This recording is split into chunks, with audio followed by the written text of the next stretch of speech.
A Génesis capítulo 41 y que podamos leer aquí unos versículos. Génesis 41.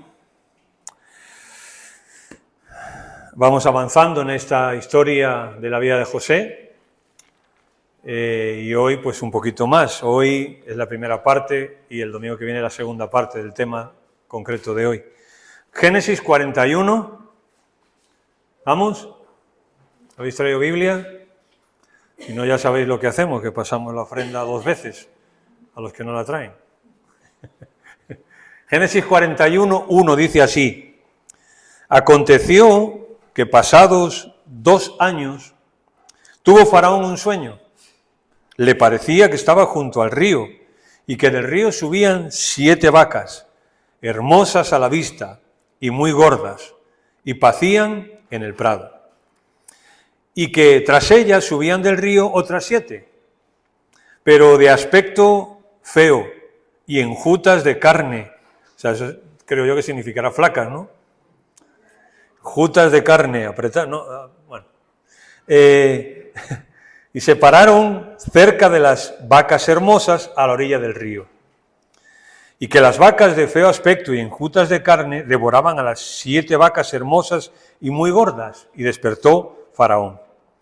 Y se durmió de nuevo y soñó la segunda vez, que 7 espigas llenas y hermosas crecían de una sola caña, y que después de ellas salían otras 7 espigas menudas y abatidas del viento solano. Y las 7 espigas menudas devoraban a las 7 espigas gruesas y llenas. Y despertó Faraón, y aquí que era sueño. Sucedió que por la mañana estaba agitado su espíritu, y envió e hizo llamar a todos los magos de Egipto y a todos sus sabios, y les contó Faraón sus sueños, pero no había quien pudiese interpretar el sueño a Faraón. Entonces el jefe de los coperos habló a Faraón diciendo: Me acuerdo hoy de mis faltas. Cuando Faraón se enfadó contra sus siervos, nos echó la prisión de la casa del capitán de la guardia a mí y al jefe de los panaderos, y él y yo tuvimos un sueño en la misma noche, y cada sueño tenía su propio significado. Estaba allí con nosotros un joven hebreo, siervo del capitán de la guardia, y se lo contamos, y él nos interpretó nuestros sueños y declaró a cada uno conforme a su sueño. Y aconteció que como él nos lo interpretó, así fue. Yo fui restablecido en mi puesto y el otro fue colgado. Entonces Faraón envió y llamó a José, y lo sacaron apresuradamente de la cárcel. Y se afeitó y mudó sus vestidos y vino a Faraón. Y dijo Faraón a José: Yo he tenido un sueño y no hay quien me lo interprete, pero he oído decir de ti que oyes sueños para interpretarlos. Respondió José a Faraón diciendo: No está en mí, no está en mí. Dios será el que dé respuesta propicia a Faraón. Amén.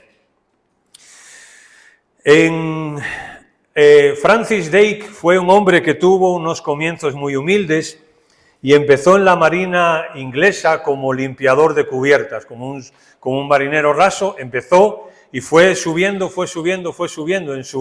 en la escala del ejército de la marina inglesa, Francis Drake, hasta que él llegó a ser Sir Francis Drake y fue vicealmirante inglés. O sea, de unos comienzos, lo más humilde que tú te puedas imaginar, lo más pobre, a llegar a ser un Sir, un señor. En Inglaterra no se lo dan a cualquiera ese título. Y él se le acuña esta frase, sic parvis magna. Él es el que habló siempre de esta frase, sic parvis magna. ¿Qué significa? Os habéis preguntado. Significa de lo pequeño a lo grande, o así de pequeño es grande.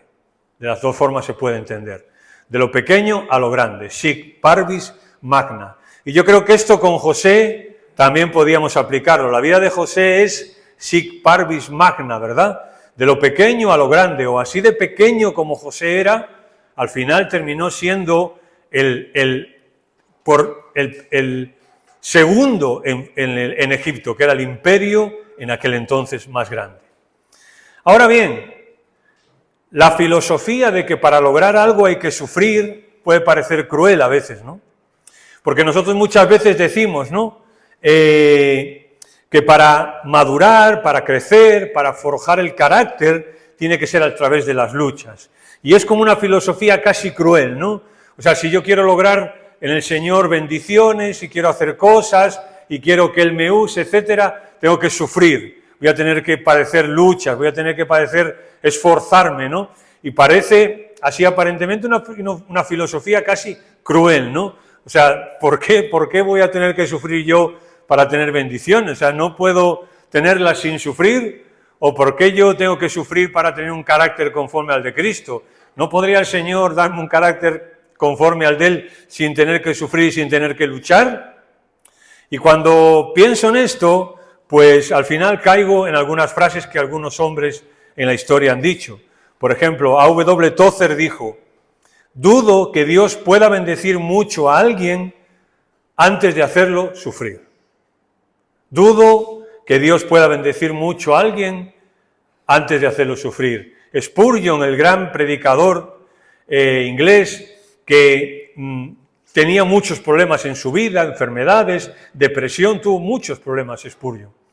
Y él dijo en una ocasión muy dura para él, dijo: nunca aprendí tanto de Dios como en los días en que la muerte parecía tocar a mi puerta cada mañana.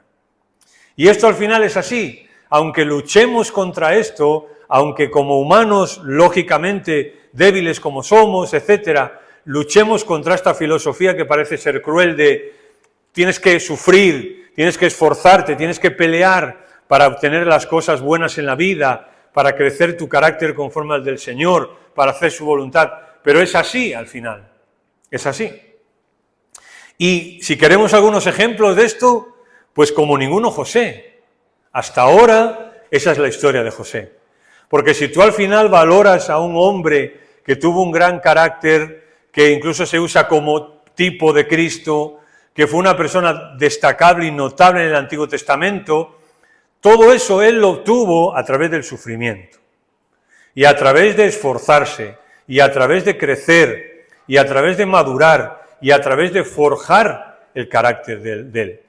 Por eso en este Sic Parva Magna, yo quiero que veamos dos cosas. Una la vamos a ver hoy y otra la semana que viene. Hoy vamos a ver, en lo pequeño, espera. Eso es hoy primero. En lo pequeño, espera. Y la semana que viene, no te lo pierdas, veremos la segunda, y es, en lo grande, agradece. Y eso es lo que vemos en la vida de José. Cuando fue pequeño, cuando fue sic, esperó. Y cuando fue grande, se lo agradeció al Señor. Y lo vamos a ver esto la semana que viene. Así que en lo pequeño, espera. Vamos a leer 40 de Génesis, versículo 23. 40, 23. No es 41, supongo. No, 40. 40, 23 nos dice: y el jefe de los coperos no se acordó de José, sino que se olvidó. El jefe de los coperos no se acordó de José, sino que se olvidó. Dios no permitió que el copero se acordara de José. Es decir, José le interpreta el sueño a los dos y les dice que cuando salgan, ya lo vimos, se acuerden de él. Y resulta que el texto termina diciendo que el copero no se acordó, sino que se olvidó. Bien, en lo pequeño espera, en lo pequeño espera. Y ya lo hemos dicho, ¿no? Menos mal que no se acordó.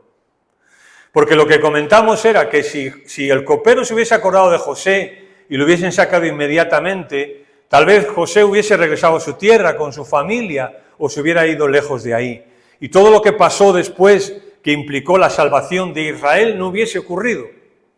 Pero José, digamos que se ve empujado a salir de la cárcel, encontrarse con el faraón, y el faraón le encarga un trabajo que es administrar todo eso, y de ahí todo vino rodado, ¿no? Menos mal que él se olvidó menos mal que el copero se olvidó de José. Y a veces en nuestras circunstancias nos puede parecer que Dios nos olvida, que personas nos olvidan, que circunstancias ocurren, que por qué ocurren, pero en lo pequeño, cuando estemos ahí en esas situaciones, aprendamos a esperar. Él hace cosas similares en nuestras propias situaciones hoy. Y nosotros humanamente a lo mejor decimos, ¿por qué, Señor? O sea, Él muchas veces permite que cosas como las que le ocurrieron a José, que tuvo que quedarse 2 años en la cárcel, nos ocurran a nosotros. Y lo humano muchas veces es preguntar, bueno, Señor, ¿por qué? ¿Por qué tú permites esto? ¿Por qué tú no haces nada? ¿O por qué tú estás haciendo lo contrario a lo que yo estoy pidiendo? Y a veces nos sentimos, ¿verdad?, como perdidos, como que estamos ahí en lo pequeño, como que estamos dentro de un túnel y nunca vemos el final. Pero, ¿por qué Dios hace eso? Estaba pensando yo. Mirad, hay una razón muy importante. Porque cuando Él quiere hacer algo, no quiere compartir su gloria. Es decir, cuando Dios quiere hacer algo en nuestras vidas, lo hace Él, no tú ni yo. O sea, Dios quiere, cuando hace algo, quiere tener toda la gloria, quiere tener todo el reconocimiento, quiere tener todos los méritos, todo el agradecimiento, lo quiere tener Él. No sé si me explico. Isaías dice Dios allí, yo Jehová, este es mi nombre, y a otro no daré mi gloria. Cuando nosotros aprendemos a esperar en el Señor y esperar a que Él lo haga, lo que estamos diciendo es, Señor, yo quiero que tú seas el que recibas la gloria. Y como vemos, vamos a ver la semana que viene, cuando el faraón le dice, lo hemos leído hoy, cuando el faraón le dice, bueno, he escuchado que tú interpretas sueños, ¿qué dice José?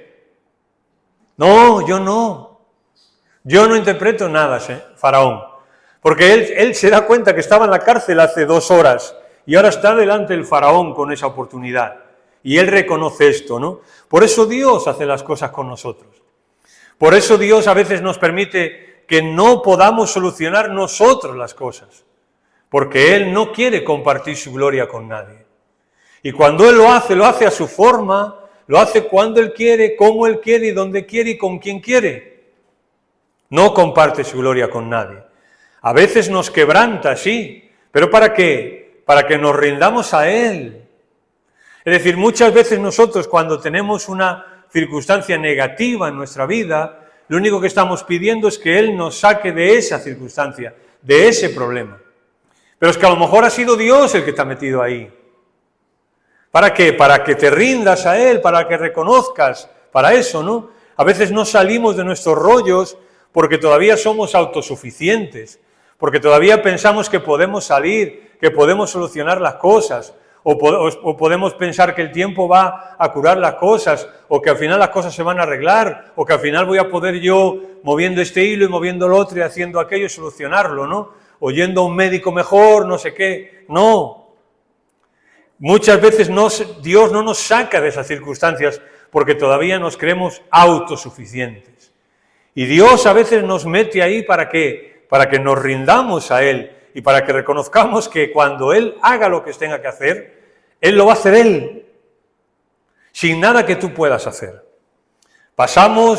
Pensamos que tenemos el control, el poder, los recursos, pero las cosas no funcionan de esa manera. Y Dios no funciona de esa manera. Dios es el que obra. Dios es el que hace las cosas, no eres tú, ni soy yo. Y una de las cosas que vemos en José es un hombre que no vemos que él intente solucionar nada, ni intente hacer nada, ¿no? Sino que siempre espera a que Dios sea el que haga las cosas. Él quiere que nos deshagamos de nuestra independencia, de pensar que somos grandes y que tenemos los recursos y que tenemos las cosas. Y cuando nos deshacemos de nuestra independencia, entonces, sic parvis magna. Entonces sí, de lo pequeño, lo grande. Cuando aprendemos a decir, Señor, tengo las manos vacías. Señor, no tengo fuerza. Señor, no tengo los recursos, Señor. Soy torpe para solucionar estos problemas. Pues entonces es cuando tal vez de eso pequeño podrá surgir algo grande. Pero siempre es de pequeño a grande. Siempre suele ser de pequeño a grande. Y en lo pequeño esperemos. Si nosotros tuviésemos que esperar como José esperó en la cárcel después de tanto tiempo, ¿qué harías? Piénsalo un momento. ¿Qué harías? Estás en la cárcel injustamente. Has ayudado a una persona que te puede ayudar a salir y esa persona se olvida y pasan los días, las semanas, los meses, un año, casi 2 años y ahí estás en la cárcel. ¿Qué harías, no? No tenemos ninguna información de que José intentara hacer nada, sino esperar. Pero nosotros muchas veces no somos buenos para esperar. Y queremos nosotros solucionar las cosas, queremos nosotros tomar decisiones. ¿Y qué ocurre? Pues nos metemos en otro problema peor, nos metemos en aquel y en el otro y el de más allá. Pero José esperó. Después de tanto tiempo, ¿qué harías? Es más, nos podemos preguntar hoy, después de tanto tiempo, ¿qué has hecho? O sea, piensa en tu vida, piensa en tus situaciones, digamos, en tus cárceles, las cosas que te encarcelan en tu vida, las cosas que te atan. Hermano, no llevamos 1 año ni 2 esperando. Algunos llevamos más años. ¿Esperando a qué? ¿Esperando a que se solucione? ¿Esperando a que el Señor haga algo? Tenemos una cárcel en nuestra vida que puede ser algún hábito, algún pecado en nuestra vida que estamos esperando a que Dios lo haga. ¿Qué hemos hecho? ¿Qué decisión hemos tomado? ¿Te sientes abandonado, ignorado o evitado por Dios a veces? Yo sí, no sé tú, pero... Bueno, si así te sientes, si has estado orando y es en vano algunas cosas. ¿Sí o no? Bueno, pues si es así, este capítulo es para ti. Este capítulo es para ti. En lo pequeño, espera. En lo pequeño, espera. Tus oraciones no son en vano nunca. Tu espera no es nunca en vano. Siempre hay un propósito. Y al final siempre Dios hará algo. Ahora Dios está listo para sorprender a José. Versículo 41, 14. Entonces el faraón envió y llamó a José y lo sacaron ¿cómo?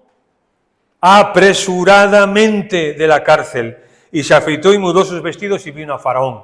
Yo no creo que las palabras en la Biblia estén escritas porque sí. A mí me saltó esta palabra a los ojos, ¿no? Apresuradamente. O sea, a ver, José lleva 2 años esperando, día tras día, con paciencia, no pasa nada. Y de repente, cuando Dios actúa, apresuradamente lo sacan de allí. Suerte, casualidad o providencia. ¿Cuál creéis? Providencia. ¿Y por qué no fue hace 2 años? ¿Por qué no fue hace 1 año? ¿Por qué no fue hace 1 año y medio? La providencia sabemos que es la mano de Dios moviéndose en la historia, en este caso dando un sueño prometido. Pero la providencia de Dios, como estudiamos en su momento en los martes en los atributos de Dios, va unido a su soberanía. O sea, la providencia de Dios no está a tu servicio, sino está al servicio de Dios. Y Él cuando providencialmente actúa cuando Él quiere, y como Él quiere y cuando Él quiere. La providencia de Dios no es algo que yo pueda manejar, es algo que de repente... Algo que tú estabas esperando y que ya habías perdido toda esperanza, de repente ocurre. Y tú dices, ¿cómo? ¿Ahora? Bueno, sí, es que es la providencia de Dios. Pero qué bien, ¿no?, lo que ocurrió con José. Pero no fue gratis. No fue gratis. Vamos a ver, la providencia de Dios no es gratis tampoco. Y ya lo hemos dicho muchas veces. Yo siempre lo pongo igual, ¿no? Por ejemplo, queremos santidad en nuestra vida sin pagar el precio. Queremos que Dios actúe en cosas sin nosotros actuar y sin nosotros hacer. Y así tampoco funciona. La providencia de Dios no es algo que está a tu servicio, no es un abracadabra, no es algo mágico que ocurre porque tú has... No. Es algo que la providencia de Dios siempre está ligado también a su soberanía, pero también a sus propósitos con mi vida. Y la providencia de Dios es sabia. O sea, Él me va a dar las cosas que yo necesito y que son importantes para que Él muestre su gloria y se lleve la gloria. No lo que Dios no me va a dar lo que yo quiero. Esa no es la providencia de Dios. Dios me va a dar lo que Él cree que yo necesito. Y muchas veces lo que yo quiero con lo que Dios cree que necesito no suele coincidir, ¿a que no? No, muchas veces no coincide. Muchas veces es lo contrario, pero es lo mejor, aunque sea lo contrario. Pero lo que pasó con José no necesariamente será igual para nosotros, y luego diremos algo. Es decir, no podemos coger la historia de José y decir, bueno, yo estoy sufriendo esta circunstancia, estoy metido en esta cárcel, y Dios va a hacer conmigo como José, que me va a sacar de ahí, y me va a llevar ante Faraón, y me va a dar grandes cosas. No, no. Porque las historias bíblicas no solo están escritas para que nosotros aprendamos de Dios, sino están escritas para que nosotros aprendamos de las personas que lo vivieron. Por ejemplo, cuando Pablo menciona en 1 Corintios el Antiguo Testamento y lo que ocurrió con Israel, dice, estas cosas sucedieron que como ejemplo para vosotros, para que veáis tal y no hagáis lo mismo.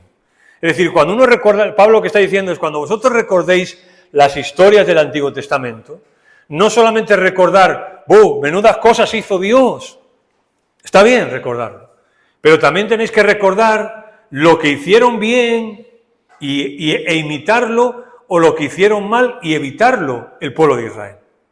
Dice, para que no sigáis su ejemplo en esas cosas. Así que, esperando a que Dios trabaje, ¿verdad? Estamos. Capítulo 41:1. Aconteció que pasados 2 años, tuvo un sueño Faraón. Insisto, 2 años esperando. 2 años en la cárcel pueden ser muy largos, muy largos. Si no recordar la pandemia, cuando estábamos en la cárcel, y eso que estábamos en casa, lo largo que se hizo, ¿no? 2 años esperando años esperando en su vida, en el caso de José en la cárcel, 2 años. Y ahora Dios obra rápidamente. Y puse esas interrogaciones ahí, porque uno se pregunta siempre, Señor, ¿por qué no antes? ¿Por qué no antes? ¿Y por qué ahora? Bueno, lo acabo de explicar hace un momento. Porque era el tiempo de Dios. Ese era el tiempo de Dios. Tenían que pasar 2 años. Nosotros no sabemos por qué. Desconocemos qué trabajó Dios en la vida de José también allí en la cárcel. Lo desconocemos. Pero lo que estaba claro era que José tenía que estar 2 años ahí en la cárcel. Y si hay un capítulo que en el relato del Génesis muestra la soberanía de Dios, yo creo que es uno de ellos, más importantes en Génesis, que nos hablan de la soberanía de Dios. Y la vida de José, Dios va haciendo las cosas repentinamente, cuando Él quiere. Y lo que ocurre es increíble, ¿verdad? Es increíble lo que ocurrió. O sea, tú lees esta historia, es de Hollywood. Un señor que es un esclavo, un paria, que lo han acusado, que se va a morir en la cárcel, ahí se va a podrir y morir en la cárcel, lo sacan, lo llevan ante Faraón y se convierte en el segundo de Egipto. O sea, es una historia de hacer un musical, ¿no? Y ir a verlo. Pero mirad una cosa, quiero deciros. Hubiese sido igual de increíble si José se pudriera en la cárcel por obedecer a Dios. Igual. O sea, aquí la cuestión no es Dios ha sacado a José y lo ha puesto Faraón, qué bien, y ahora Dios va a hacer lo mismo con nosotros. No. Lo increíble aquí fue un hombre que a pesar de sus situaciones se mantuvo fiel al Señor. Que en lo pequeño esperó al Señor. Esperó que el Señor obrara cuando Él quisiera y como Él quisiera. Y él fue un hombre que por no acostarse con la mujer de Potifar sabía lo que iba a pasar. Y si se hubiera muerto allí en la cárcel, hubiese sido igual de increíble. Porque ahora estaríamos diciendo, ¡qué increíble! Un hombre que pudiendo haber salido de la cárcel y pudiendo haber estado en otro sitio, por fidelidad al Señor, se murió allí en la cárcel. Eso es lo importante aquí en la historia. En lo pequeño, espera. Y ahora en el versículo 41 nos dice, el versículo 1, aconteció. Aconteció es una palabra muy interesante que tiene muchos significados y casi todas las versiones traducen como aconteció, otras obvian la palabra aconteció y eso me estaba dando cuenta, ¿no? Cuidado, yo creo que ya lo he dicho alguna vez, cuidado con las versiones, porque a veces las versiones, por amor a decírnoslo de otra forma, omiten palabras, se omiten palabras. Y la palabra aconteció, aquí en el original hebreo está, aconteció. Y la idea de esta palabra acontecer es precisamente esto, algo repentino, algo que ocurre repentinamente. Repentinamente significa súbitamente, significa algo que ocurre de forma inesperada. Y es una palabra interesante en la Biblia, aparece varias veces. Cuando de repente Dios obra, dice, aconteció que, repentino, cuando a veces las cosas van de una manera y aconteció que Dios toma cartas en el asunto y las cosas cambian repentinamente, súbitamente. Y eso es lo que tenemos, que en lo pequeño espera, porque a veces nosotros estamos intentando solucionar algo y no pasa nada, no ocurre, no se soluciona. Y de repente Dios lo hace. Y entonces sí. Y eso es lo que tenemos que esperar en nuestra vida.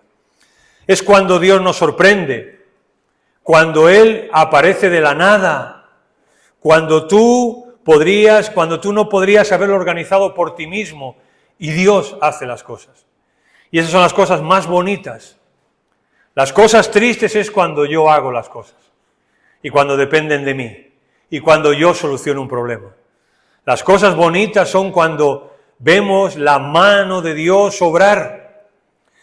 Estudiamos el libro de Esdras el año pasado y Esdras varias veces en el libro, en esa tarea que Esdras tuvo y los demás hicieron, y el libro dice mucho que trabajaron, que se esforzaron aquí, que viajaron, que trajeron, que ofrendaron, muchas cosas que hicieron. Pero el libro de Esdras, a través de todo el libro, nos recuerda a Esdras vez tras vez, la mano de Dios estaba con nosotros. Y la buena mano de Dios estaba con nosotros. Lo que está haciendo Esdras es dirigirte la atención hacia el actor principal. El actor principal no son ellos obrando, sino es Dios haciendo las cosas repentinamente, cuando ellos no lo esperaban. ¿Crees que estás atrapado en algo, verdad? A veces, pero Dios de repente llega. Yo podría decir de estas, y supongo que tú también, 1.000.000 de ellas, de situaciones en las que nos hemos visto atrapados, como sea, en cosas económicamente, y decir, Señor, y de repente Dios aparece y ¡pum! Y tú ya estabas haciendo tus cuentas, ya estabas haciendo a ver cómo ibas a solucionar esto, cómo ibas a pagar aquello, cómo ibas a comprar no sé qué, y de repente Dios, ¡pum! Esperemos esos de repente de Dios. Vivamos con esperanza y esperando eso precisamente de Dios para nosotros. A veces citamos las pruebas, ¿no?, como una bendición o una alegría. Me llama la atención, ¿no?, que intentamos citar, o sea, referirnos a las pruebas como una bendición, una alegría, ¿no? Qué bendición que estoy pasando una prueba, ¿no? No nos lo creemos ni nosotros. Para José, yo no creo que esos años fueran emocionantes ni memorables. No creo que José cada mañana cuando se levantara dijera, ¡yupi! Un día más en la cárcel, ¿no? ¡Qué bien, Señor, que sigo aquí en la cárcel! ¡Gloria a Dios! No creo, ¿no? Las pruebas hay que pasarlas.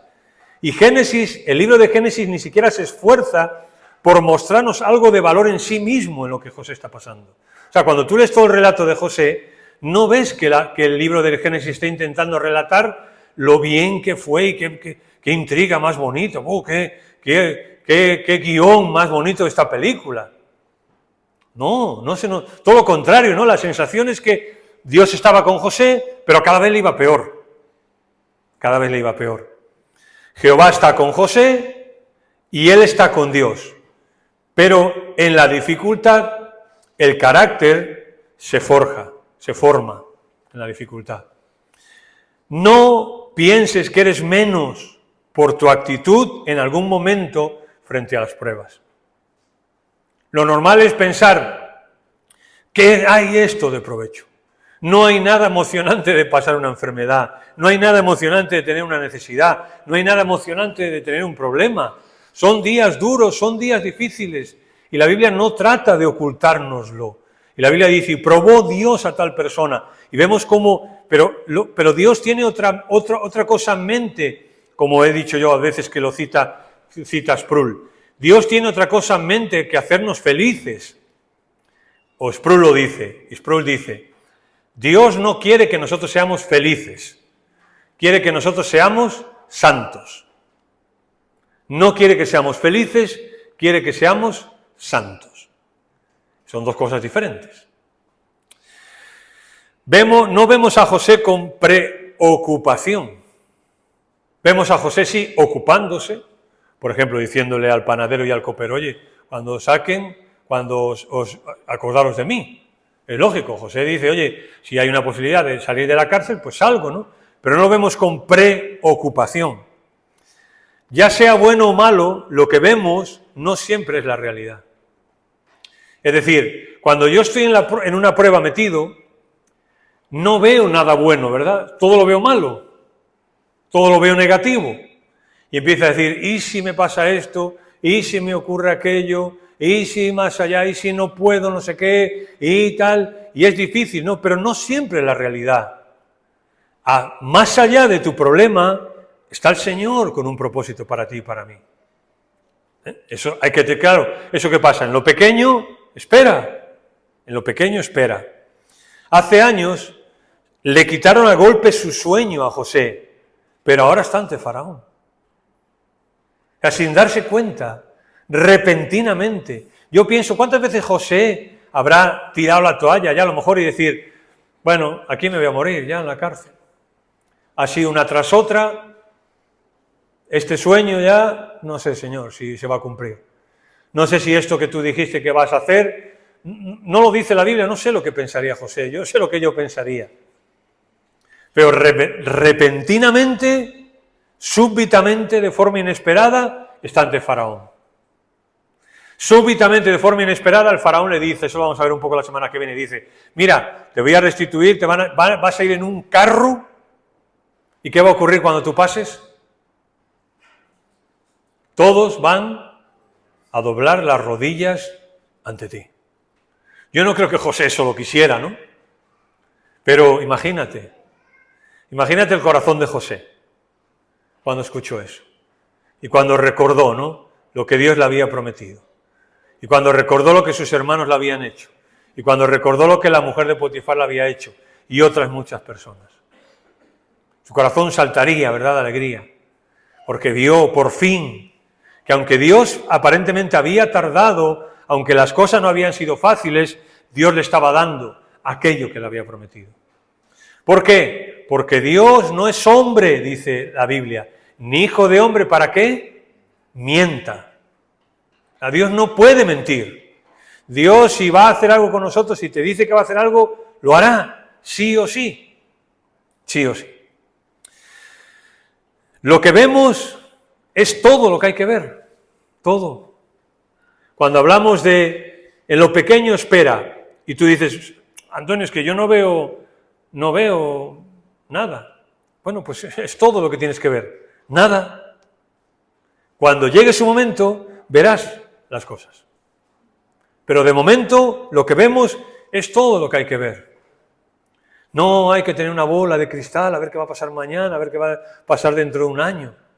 No sabemos ni siquiera si mañana estamos aquí. Y en nuestra cárcel, en nuestro problema, aprender a bendecir a Dios. Aprender a bendecirle aunque la situación sea la que sea. Porque mañana no sé si lo voy a poder bendecir. ¿Recordáis que es una de las cosas que dicen los salmos? Cuando un salmista está alabando a Dios y tiene un problema y está alabando a Dios, a veces dice, los que están muertos no te alaban, Señor. Los que están en el Seol no cuentan tus maravillas. O sea, como que está diciendo el salmista, un día, o sea, los que están muertos ya no pueden cantar tus alabanzas. Pero yo hoy estoy vivo, así que hoy confío en ti. ¿Me explico? Esa es la idea. ¿Llevas mucho tiempo en una prueba? Ahí cada uno que conteste. Dios quiere hacer de ti la persona que Él quiere. Lo demás está a la cola. O sea, si estamos pasando una prueba en nuestra vida, una circunstancia, la que sea una lucha, lo que Dios quiere es que hacer la persona que quiere que seamos la persona que Él quiere. Y lo demás está a la cola. Lo demás es secundario. Lo demás es secundario. Vosotros sabéis que, yo lo he mencionado muchas veces, en 1950 hubo unos misioneros que los mataron los indios Aucas, y en el Ecuador, en el Amazonas, y hay muchos libros que se han escrito de esto, y recientemente se escribió un libro que lo escribió otra persona, y el libro se llama Los orígenes de Elisabeth Elliot. Es un libro que una persona lo escribe, una hermana lo escribe, hablando de Elisabeth Elliot, de la esposa de Jim Elliot. Y en la dedicatoria de ese libro me gustó porque la visión de la escritora de cómo son y cómo Dios trabaja. Y en la dedicatoria de ese libro, aquí está. Este hombre, Mincaye, Ellen Bau, es la escritora del libro. Mincaye, ese hombre que está ahí a la izquierda, es en el 2019 la foto, es uno de los que mataron a esos 5 misioneros, que luego se convirtió y hoy es un cristiano, ¿no? Un hijo de Dios. Y en el libro que habla de toda esa problemática, esta es la dedicatoria que esta escritora pone. En honor a Mincaye, cuyo recuerdo me hace sonreír, cuya vida representa la realidad del poder transformador de Cristo y la esperanza de que el amor y el perdón de Dios fluirán a cada persona no alcanzada del planeta. Soli Deo Gloria. Ese hombre que tienes a tu izquierda es un asesino. Jim Elliot no resucitó, así que mientras la víctima no resucite, seguirá siendo un asesino, ¿no? Perdonado por Cristo, por supuesto, ¿no? ¿Cómo le puedes dedicar un libro así a alguien? ¿Cómo puedes mirar a esa persona y sonreír? ¿Por qué? Porque Dios obra, la providencia de Dios. La historia de los 5 misioneros es otra cosa, pero porque hay que separar la providencia de Dios que Dios tuvo con aquellos 5 misioneros y con este hombre, con Mincaye, que al final fue una persona que conoció al Señor. ¿Qué quiero decir? La circunstancia que sea, esperemos en el Señor. En lo pequeño, esperemos en el Señor. En lo difícil, esperemos en el Señor. En las pruebas, esperemos en el Señor. En las dificultades, esperemos en el Señor. En lo débil, esperemos en el Señor. Porque Él obrará sic parvis magna, de lo pequeño a lo grande, o así de pequeño es grande. Porque así como somos y con nuestras circunstancias, somos grandes. Así como somos, con nuestras circunstancias, somos grandes. ¿Por qué? Porque nuestras vidas no será otra cosa sino el empeño de Dios en traer gloria a su nombre a través de nuestra vida y de cada circunstancia. Señor, bendice tu palabra en nuestros corazones.